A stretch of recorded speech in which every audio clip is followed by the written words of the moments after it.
بنگلور میں ایک صاحب مجھے ملے، کہہ رہے تھے ہمارے محلے میں حضرت یہ آل انڈیا مسلم پرسنل لا بورڈ کا جو اجلاس ہوا، اتنا بڑا پروگرام ہوا، لوگوں کو اتنے مجمع میں جمع کیے، 5 سے 8 لاکھ لوگ جمع ہوئے۔ حضرت اس کا کیا تو فائدہ ہوا کہ یا جمع ہونے سے کوئی فائدہ ہے؟ میں کہا اللہ کے بندے، تمہارے نظریے، تمہارے ذہن، تمہاری سوچ علماء کے خلاف کبھی بند نہیں ہو سکتی، ہمیشہ جاری رہے۔ کیا فائدہ نہیں ہوا؟ گھر جا کر دیکھو کیسے کیسے جگہ جائیداد مسلمانوں کے ہیں، ان کے خلاف احتجاج کیا گیا، ان کے خلاف FIR درج کرایا گیا جو قبضہ کرنا چاہ رہے ہیں، اور اس سے بڑھ کر آپ بیٹھے بیٹھے صرف یہ کہتے ہیں کہ علماء کیا کر رہے ہیں۔ جا کر دیکھیں کئی کیسز سپریم کورٹ میں چل رہے ہیں، جن کیسز کی بنا پر یہ حکمرانوں کا ہمارے اوپر حملہ یہ بند ہو رہا ہے۔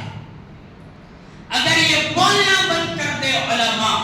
اگر یہ روکنا ٹوکنا بند کر دے تو ان کی راستے اور ہموار ہو جائیں گے، وہ اور کھل کر دشمنی کرنے پر اتر جائیں گے۔ ہندوستان میں امیر الہند صدر جمعیت علماء ہند حضرت مولانا ارشد مدنی صاحب دامت برکاتہم العالیہ، اللہ ان کے عمر میں برکت عطا فرمائے، ان کا سایہ ہمارے سروں پر تادیر قائم و دائم فرمائے، کہ اللہ تبارک و تعالیٰ نے حضرت سے اتنا کام لیے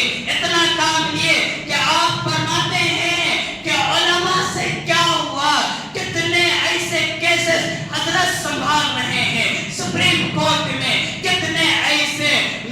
ایسے نوجوانوں کو جو مجرم نہیں ہیں ان کو جیلوں سے رہا کروائے، کتنے ایسے جگہوں پر جہاں پر اللہ تبارک و تعالیٰ کی طرف سے کوئی قدرتی آفات آتا ہے، کوئی پریشانی آتی ہے، تو یہ جمعیت علماء ہند کے کارکنان اور حضرت مولانا ارشد مدنی دامت برکاتہم العالیہ کی محنت سے ایسے جگہوں پر خیر کا کام ہوتا ہے اور ایسے لوگوں کے لیے امداد کیے جاتے ہیں۔ یہ علماء کا کام ہے۔ آپ دور نہ جائیں، ہمارے شہر بنگلور پر آپ نظر دوڑائیں تو آپ کو معلوم ہوگا، میرے مشفق و مربی اور میرے رہبر حضرت مولانا ڈاکٹر مفتی مقصود عمران صاحب رشادی دامت برکاتہم العالیہ، آپ کہتے ہو کہ علماء نے کیا کیا، آؤ میں بتاتا ہوں کہ ہمارے شہر بنگلور میں حضرت والا نے کیا کیا قربانی دی، کہ جب لاؤڈ اسپیکر کا معاملہ آیا، ابھی قریب میں ہی سال 2 سال بھی نہیں گزرا، BJP کی حکومت میں حضرت کے قربانی کی وجہ سے لاؤڈ اسپیکر کا معاملہ حل ہوا۔ آپ نہیں جانو گے، میں جانوں گا، کیونکہ ہماری تعلقات ہیں، ہمارے بات چیت ہے، حضرت سے یہ پوچھنا ہوتا ہے، حضرت مسلمان کے اوپر یہ ظلم ہو رہا ہے، کیا قربانی ہے؟ مسلمان کے اوپر یہ معاملہ آیا ہے، کیا قربانی ہے؟ تو یہ ہمیں معلوم ہوتا ہے۔ آپ کو سکون مل گیا، آپ کو راحت مل گئی، آپ سمجھ گئے کہ خود بخود یہ آفت ہمارے اوپر سے ٹل گیا۔ نہیں، تمہارے اوپر سے آفت اس وقت تک نہیں ٹل سکتا جب تک تم نمازوں کے پابند نہ ہو جائے، تمہارے اوپر سے آفت اس وقت تک نہیں ٹل سکتا جب تک تم علماء کا احترام کرنے نہ لگ جائے، تمہارے اوپر سے آفت اس وقت تک نہیں ٹل سکتا جب تک تم علماء کا احترام کرنے نہ لگ جائے۔ یہ 2-3 سال پہلے ایک بقرعید گزری ہے، ہم تمام کو یاد ہوگا، ایک بیل کاٹنے کی پرمیشن نہیں تھی۔ آل کرناٹک میں حضرت مولانا مقصود عمران صاحب کی محنت سے تمام کرناٹک میں مسلمانوں کو یہ ہمت ملی، یہ طاقت ملی کہ وہ بڑے جانور کی قربانی کر سکتا ہے۔ اور آپ کہتے ہو کہ علماء نے کیا کیا؟ میرے نظر سے ایک واقعہ گزرا ہے، لائق پالنے کا واقعہ ہے، میں خود بھی اس واقعے میں موجود تھا۔ حضرت ایک مسجد کے 2 ذمہ داروں میں لڑائی ہوئی اور گروہ بن گیا، ایک طرف 150 آدمی،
بیماری سے، یہ